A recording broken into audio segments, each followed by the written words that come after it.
Hello दोस्तों, चलिए आज हम लोग देखेंगे क्लास 10th का चैप्टर नंबर 3। चैप्टर नंबर 3 क्या है नाम? दो चर वाले रैखिक समीकरण यू। चलिए, दो चर वाले रैखिक समीकरण किसे कहते हैं? इसका व्यापक रूप होता है A X plus B Y plus C बराबर 0। याद रखिएगा, इसका व्यापक रूप क्या होता है?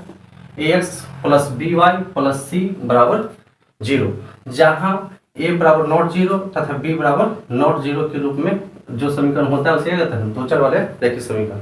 मतलब ए और बी की जगह पर कोई भी संख्या हो, कोई भी वास्तविक संख्या हो, 0 नहीं हो, तो उसे क्या कहेंगे? दो चर वाले रैखिक समीकरण। जैसे एक्स प्लस बी, मान लीजिए एक जब कोई भी संख्या ले लेते हैं, जैसे मान लीजिए 3 ले लिए, एक्स है तो एक्स प्लस बी की जब कोई भी संख्या ले लिए, मान लीजिए वो, और सी की जब मान लीजिए कुछ भी संख्या ले लिए 2 बराबर 0 तो 0। ये कौन सा समीकरण हो गया? दो चर वाले रैखिक समीकरण। दो चर वाले, एक चर वाले हम लोग पिछले क्लास में देखे थे, यहाँ है दो चर। अचर किसे कहते हैं? अचर किसे कहते हैं? पिछले वाले क्लास में हम लोग देखा थे। चर वैसी संख्या कहते हैं जिसका मान बदलता रहता है। जैसे एबीसीडी का जितना भी अक्षर है, एक्स वाई जेड सब, ये सब कौन सा राशि है? चर राशि है। ठीक है, तो इसमें देखिए कितना चर है, एक चर और दो चर।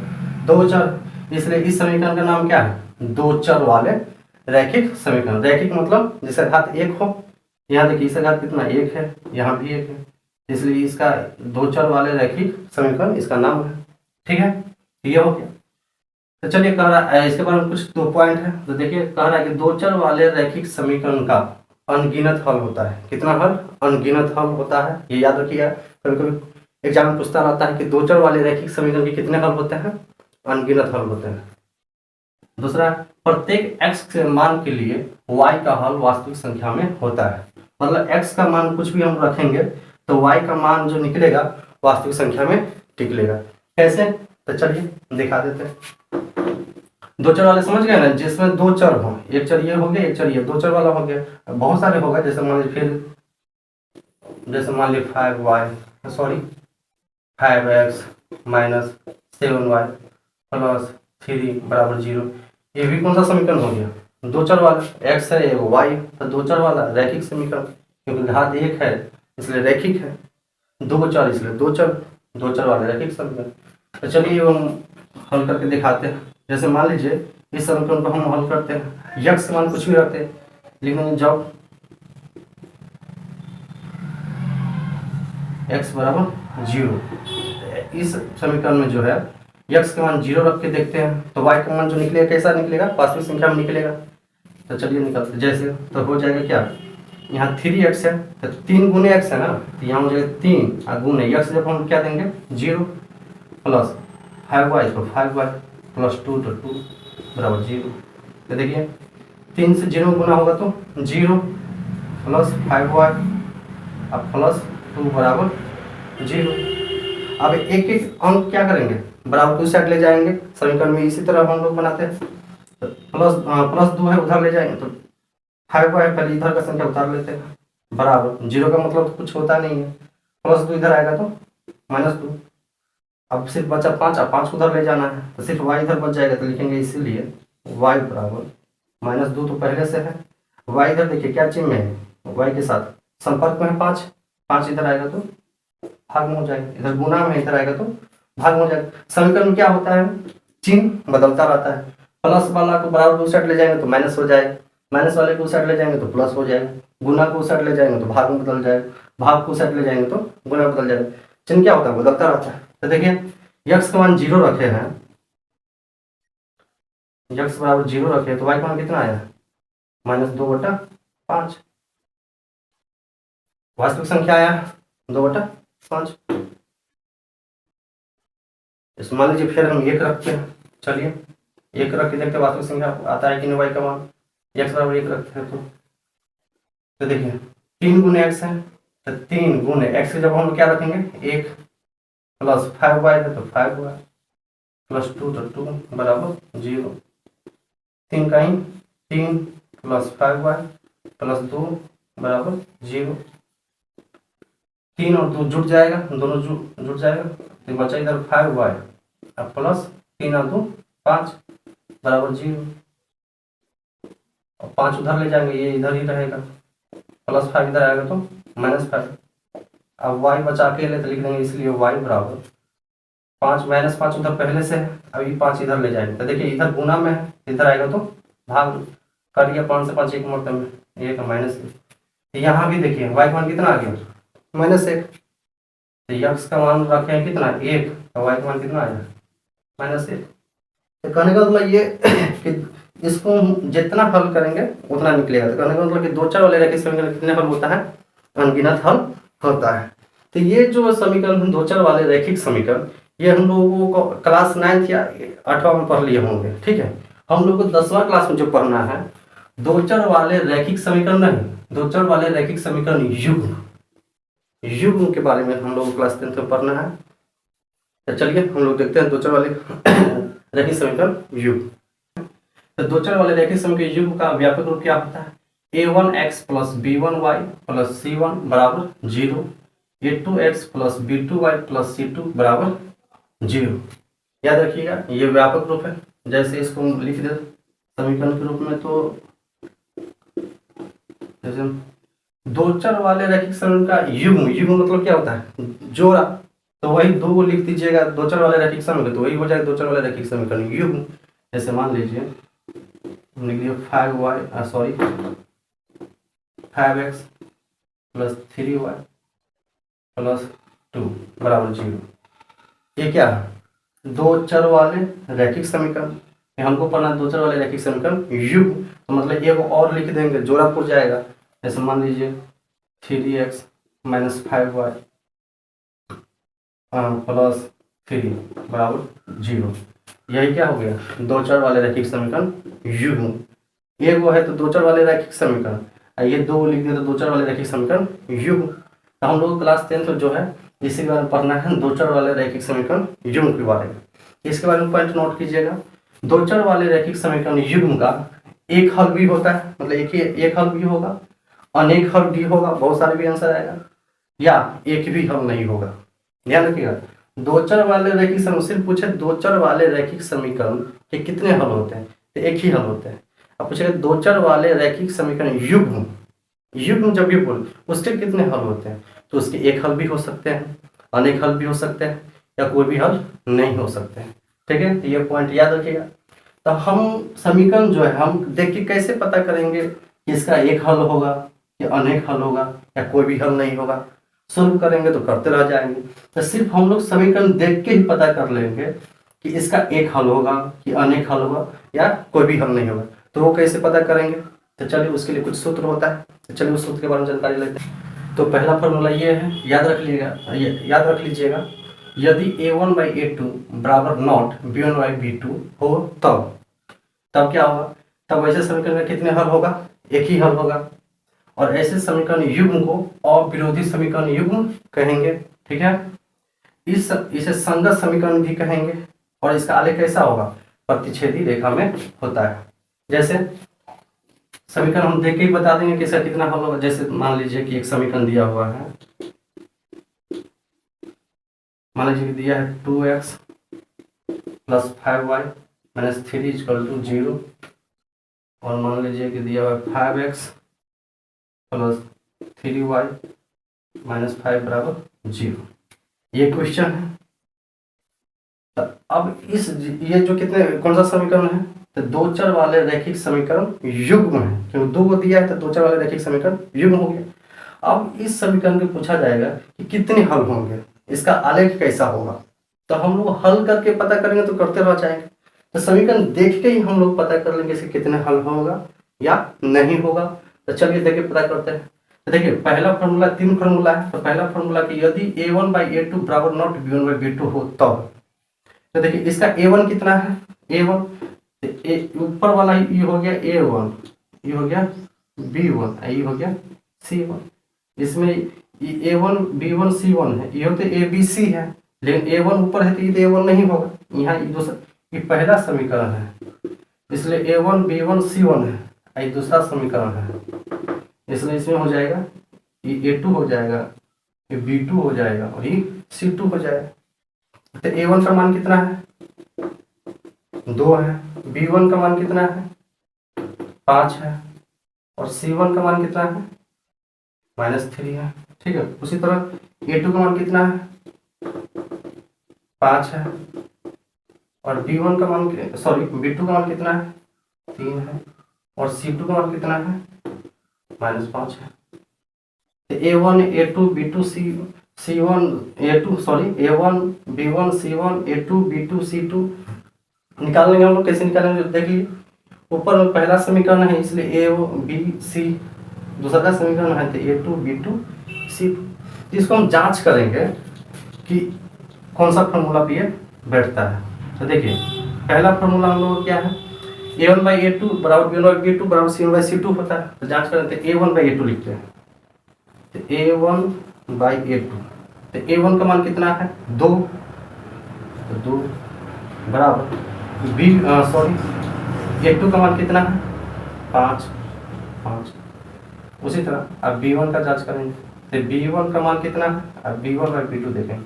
B1 का मान कितना है, 5, और B2 का मान कितना है, 3। तो यहाँ देख के बताइए कि A1/A2 का मान कितना आया है, 2/5, और B1/B2 का मान कितना आया है, 5/3। तो ये और ये बराबर है, सेम अंक है। यहाँ 2/5 है, यहाँ 5/3 है, बराबर है नहीं है। तो इसका मतलब क्या हो गया, यहाँ लिख देंगे चूंकि A1/A2 बराबर नॉट B1/B2, यहाँ A1/A2 और B1/B2 बराबर नहीं है। तो मतलब नहीं है, तो फटाक सा नहीं समझ जाना कि जब ये ई वाला फॉर्मूला सूट कर गया कि A1/A2 बराबर नॉट B1/B2, तो फटाक सा ई वाला चीज चिपका देना। मतलब फटाक सा क्या क्या हो जाएगा, इस समीकरण का एक ही हल होगा। कितने हल होगा, एक हल होगा, एक हल होगा। दूसरा, इस समीकरण को कौन सा नाम, समीकरण का नाम क्या हो जाएगा, अविरोधी समीकरण हो जाएगा। अविरोधी समीकरण, या इसे कौन सा समीकरण कहेंगे, दूसरा नाम तो संगत समीकरण भी कहेंगे। इसका आलेख कैसा होगा, प्रतिच्छेदी रेखा में होगा। तो समझ गए पहला फॉर्मूला से कि जब ये A1/A2 बराबर नॉट B1/B2 हो, तो समझ जाना कि वैसे समीकरण कितने हल होंगे, एक हल होगा। उसका नाम क्या हो जाएगा, अविरोधी समीकरण, या इसे संगत समीकरण भी कहेंगे। और इसका आलेख कैसा होगा, प्रतिच्छेदी रेखा में होगा। पहला फॉर्मूला समझ गए। चलिए अब दूसरा फॉर्मूला देखते हैं। अब दूसरा फॉर्मूला क्या कह रहा है, यदि A1/A2 बराबर B1/B2 बराबर C1/C2, मतलब तीनों बराबर हो, तब क्या क्या होगा, तब वैसे समीकरण कितने हल होंगे, अनेक हल होंगे। और उस समीकरण का नाम क्या होगा, संगत समीकरण। और उसका आलेख कैसा होगा, संपाती रेखा में होगा। जैसे मान लीजिए एक समीकरण हम लिखते हैं,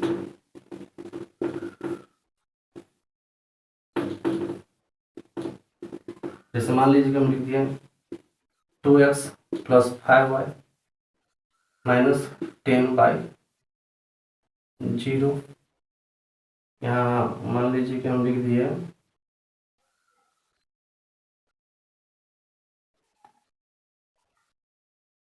4x + 10y - 20 = 0 हो गया। तो अब इस समीकरण का कितने हल होगा,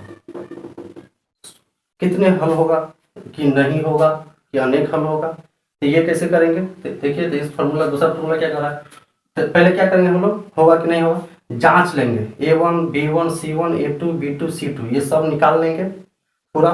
अब उसको सूत्र बैठाएंगे, देखते हैं कौन सा सूत्र बैठता है। जिसका A1/A2 कितना है, A1/A2, तो A1 ये है और A2 ये है, क्योंकि इसका ABC ये है, ABC ये है।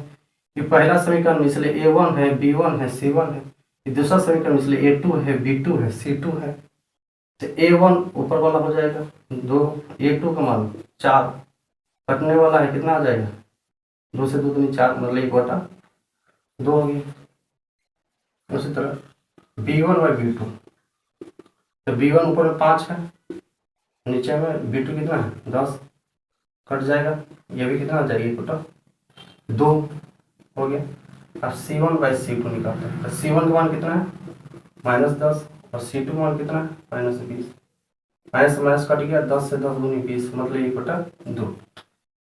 इसमें देखिए तीनों बराबर आ गया, 1/2 A1/A2 बराबर भी 1/2, B1/B2 बराबर भी 1/2 और C1/C2 बराबर भी 1/2।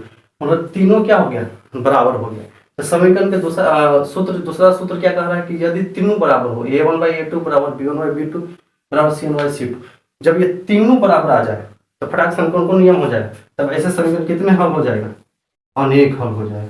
कितने हल हो जाएगा, अनेक हल हो जाएगा। जब ये समीकरण में A1 B2 से इसे निकाल लेना, निकालने का देखना कि बराबर आ रहा है तो समझ जाना कितने हल होगा, अनेक हल होगा। और इस समीकरण का आलेख कैसा होगा, संपाती रेखा होगा। आलेख कैसा हो जाएगा, संपाती रेखा। और इस समीकरण का दूसरा नाम क्या हो जाएगा, संगत समीकरण, या इसे आश्रित समीकरण भी कहते हैं। तो किसका आलेख कैसा होगा, कितने हल होगा, देख लिए। चलिए अब तीसरा हम लोग लास्ट देख लेते हैं, तीसरा लास्ट समीकरण, उसे फिर से एक बार दोहरा के समझा देंगे एक बार में, ठीक है। चलिए अब लास्ट फार्मूला देखते हैं, तीसरा फार्मूला क्या कहता है, यदि A1/A2 बराबर B1/B2, मतलब ये दोनों बराबर हो लेकिन C1/C2 बराबर नहीं हो, तब क्या क्या शर्त लागू होगा। तो पहला, ऐसे समीकरण क्या होगा, कोई भी हल नहीं होगा। कोई भी हल नहीं होगा तो मतलब क्या कर रहा है ये समीकरण, विरोध कर रहा है भाई, एको हल नहीं होने देंगे। विरोध कर रहा है मतलब एको हल नहीं होने देंगे। तो विरोध कर रहा है इसलिए मतलब इस समीकरण का नाम क्या हो जाएगा, विरोधी समीकरण भी हो जाएगा। और किसी के साथ ही नहीं जाएगा, हल नहीं होने दे रहा है, किसी के साथ नहीं जाएगा, मतलब ये संगत नहीं हो, कैसा हो जाएगा, असंगत समीकरण हो जाए। याद करने के लिए बता रहे हैं, कैसा समीकरण हो जाएगा, असंगत, किसी के साथ नहीं जाएगा ये। और दूसरा, इसका आलेख कैसा होगा, समांतर रेखा में होगा। तो चलिए इसको भी जांच कर लेते, कैसे हम जानेंगे। जैसे वीडियो के लास्ट तक बने रहिएगा, लास्ट में जो तीनों को एक बार लिख के बढ़िया से समझा देंगे, लास्ट में जरूर देखिएगा, स्किप मत कीजिएगा। चलिए जैसे मान लीजिए 2x + 5y - 7 = 0, 4x + 10y - 10 = 0। समीकरण 1 और समीकरण 2। अब इस समीकरण कितने हल होंगे, तो चलिए इसे क्या करेंगे, बैठाएंगे। A1/A2 A1 B1 C1 A2 B2 C2 पूरा ऐसा किडनी फेफड़ा सब निकाल लेते हैं। तो A1 का मान हो जाएगा 2, B1 का मान हो जाएगा 5, C1 का मान हो जाएगा -7, A2 का मान हो जाएगा 4, A2 का B2 का 10 और C2 का -10। अब निकालने की जरूरत नहीं है, तो चलिए इसको बैठाते हैं। तो A1/A2 का मान कितना है, 2/4। A1 का मान 2 है, A2 का मान 4, कटिए कितना हो जाएगा, 2। अब B1/B2 का मान कितना है, तो B1 का मान है 5 और B2 का मान है 10, कट जाएगा कितना आ जाएगा, 2। और C1/C2 का मान कितना है, तो -7/-10, ये तो नहीं कटेगा, ये आ गया। अब यहाँ देखिए, यहाँ क्या दिख रहा है कि A1/A2 का मान 1/2 और B1/B2 का मान 1/2, मतलब A1/A2 और B1/B2 दोनों क्या आ रहा है, बराबर आ रहा है। लेकिन ये जो तीसरा है C1/C2 बराबर आ रहा है, नहीं आ रहा है। मतलब यहाँ लिख देंगे, चूंकि A1/A2 बराबर B1/B2 बराबर नॉट C1/C2, फटाक से इसका शर्त कौन कौन लागू हो जाएगा, इस समय में कितने हल होगा, कोई भी हल नहीं होगा। इस समीकरण का नाम क्या हो जाएगा, विरोधी समीकरण। इसका आलेख कैसा होगा, समांतर रेखा, और इस असंगत समीकरण भी कहेंगे। तो चलिए एक बार फिर से रिवीजन करते हैं। चलिए अभी तक नहीं समझे हैं तो अब बढ़िया से समझिए, पूरा तीनों एक बार लिख दिए बढ़िया से। तो चलिए समझते हैं और याद ही कर लेते हैं, एक ही बार हल करके तो बता ही दिए। तो देखिए पहला क्या कर रहा है, जांच कर रहे थे तो तरीका हम बता ही दिए हैं, A1/A2 B1/B2 C1/C2 निकाल लीजिएगा। तो अब याद हमको कैसे रहेगा, तो चलिए याद रखने का तरीका।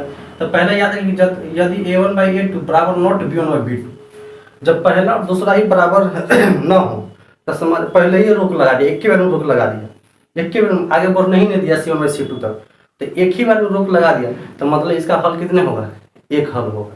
ठीक है, कितने हल होगा, एक हल होगा। समीकरण का निकालने जांच करेंगे कि A1/A2 बराबर B1/B2 बराबर नॉट C1/C2, तो समझ जाए इस समीकरण का हल कितने होगा, एक ही हल होगा। एक ही बार में रोक लगा दिया मतलब एक ही हल होगा।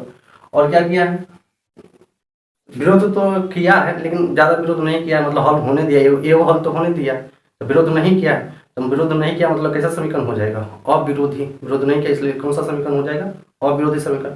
हल कितने, एक हल, और साथ भी दिया है एक हल होने के लिए, तो संगत समीकरण। और इसका आलेख कैसा होगा, प्रतिच्छेदी रेखा होगा। कैसा आलेख होगा, प्रतिच्छेदी।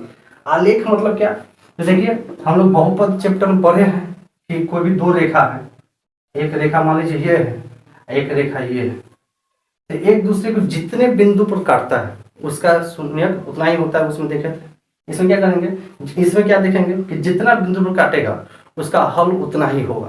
तो प्रतिच्छेदी रेखा जो होता है इस तरह होता है, कटिस वाला, यह क्या बोलते हैं, प्रतिच्छेदी रेखा। तो प्रतिच्छेदी रेखा में देखिए ये दोनों रेखा जो है एक दूसरे को कितने बिंदु पर काटा है, एक ही बिंदु पर काटा है सिर्फ यहाँ। तो प्रतिच्छेदी रेखा में कितने हल होता है, एक ही हल होता है, ध्यान रखिएगा। तो हो गया, तो यदि a1/a2 बराबर नॉट b1/b2, एक केवल रोक लगा दिया तो मतलब इस समीकरण का एक हल होगा। विरोध नहीं किया, एगो हल तो होने दिया है, तो अविरोधी हो जाएगा और असंगत भी हो जाएगा, ठीक है। और इसका आलेख कैसा होगा, प्रतिच्छेदी। प्रतिच्छेदी एक ही बिंदु काटता है, एक ही हल होगा, ठीक है। रेखा वाला याद रखना तो एकदम आसान है, एक हल होगा तो समझ जाना एक हल जो है प्रतिच्छेदी में एक जगह काटता है, मतलब इसका आलेख कैसा होगा, प्रतिच्छेदी रेखा होगा। समझ गए, चलिए दूसरा में क्या करो। अब मान लीजिए कि कह रहा है कि यदि a1/a2 बराबर b1/b2 बराबर c1/c2, सब बराबर है, पूरा बराबर, कोई रोक छोक नहीं, पूरा बराबर होने दिया, तो मतलब कोई रोक छोक नहीं, मतलब पूरा चलते रह, तो मतलब कितने हल, जितने करो जितने हल करो, मतलब कितने हल, अनेक हल हो जाएगा। तो जब तीनों बराबर हो जाए तो समीकरण कितने हल हो जाएगा, अनेक हल हो जाएगा।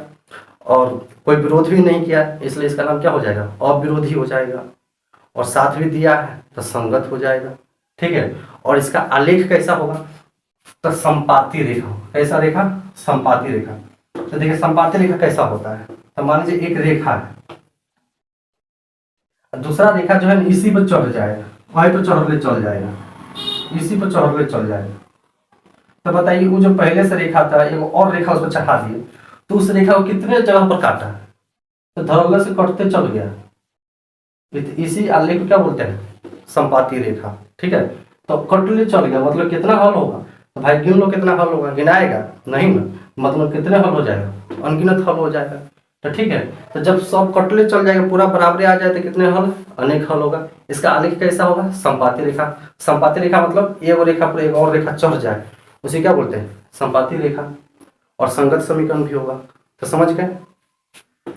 और तीसरा कह रहा है यदि a1/a2 बराबर b1/b2, पहला एक का तो पढ़ने दिया, दूसरा पढ़ने ही नहीं दिया, गलत कर दिया, तो मतलब इसका कोई हल नहीं होगा। कितना हल होगा, कोई भी हल नहीं होगा। एक भी हल नहीं होने दिया मतलब विरोध किया, नहीं हल होने दिया, तो इसलिए इसका नाम क्या हो जाएगा, विरोधी समीकरण।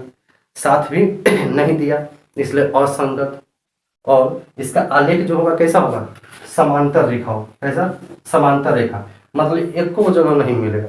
तो समांतर रेखा कैसा होता है, जैसे मान लीजिए एक रेखा ये है, इसी के साथ वो रेखा चले, एकदम साथे चले, लेकिन एक बार टोके नहीं, मतलब मिला नहीं, दोनों एक दूसरे से एक बार सटा नहीं, तो मतलब ये कैसा रेखा हो जाएगा, समांतर रेखा। तो एक भी जगह काट भी नहीं किया तो हल कहाँ से होगा, एक भी हल नहीं होगा। ये कैसा आलेख है, समांतर। कैसा आलेख है, समांतर। प्रतिच्छेदी आलेख ये होता है। और संपाती इसी पर चढ़ गया, सॉरी इसी पर चढ़ जाए तो गया संपाती। तो उम्मीद करते समझ गए होंगे प्रतिच्छेदी रेखा, संपाती रेखा और समांतर रेखा। तो मिलते हैं नेक्स्ट वीडियो में, तब तक के लिए धन्यवाद।